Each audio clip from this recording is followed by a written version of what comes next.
good Thursday to everyone out there. Some nicer weather on tap for our area starting today. Absolutely beautiful day in store for us. Same goes for Friday. As we get into the weekend, still looking pretty good, although we might deal with one or two stray showers or thunderstorms before all is said and done on Saturday and on Sunday. But as for today, no rain chances. Temperature's going to be topping out in the mid to upper 80s. I'm going with 86 today, although we could see some spots get as high as about 88.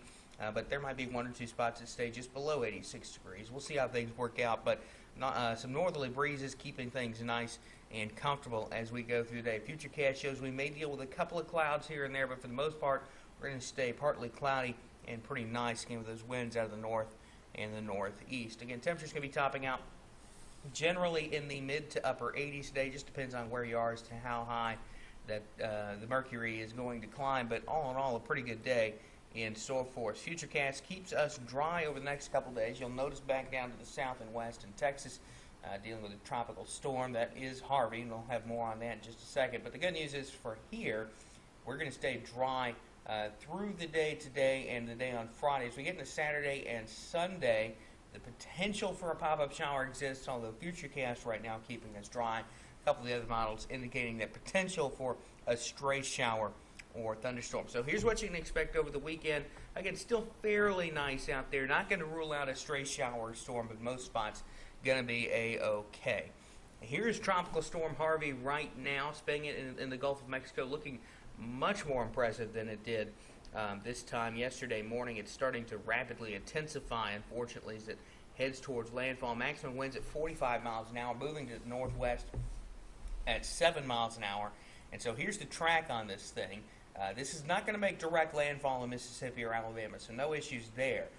Likely some very, very heavy rainfall totals going to come out of this thing across coastal Texas. A few spots going to likely deal with some flooding, but the remnants of this system next week likely to move through our area. Biggest issue with that will, again, be the heavy rainfall that we may see as we get into the latter half, it looks like, of next week. Still some questions with timing on this system as to when it may drop some heavier rain on us, but we will notice that influx of tropical moisture and likely some tropical downpours as we get into the week next week. So here's how the next 7 days are going to work out. The next 4 days or so looking pretty good. Temperatures staying below average through the next 7 days, but you'll be able to go out and enjoy it today through Sunday. As we get into the start of the work week next week, we start to see a little bit of an influx of moisture, rain chances returning, but once we get into really Thursday and beyond is when we expect the heavier rains to come, it looks like, based on the latest model runs. Now, this is subject to change, so be sure to tune in to WCBI News at 5 tonight with Chief Meteorologist Keith Gibson. He'll have the latest on the forecast coming up tonight.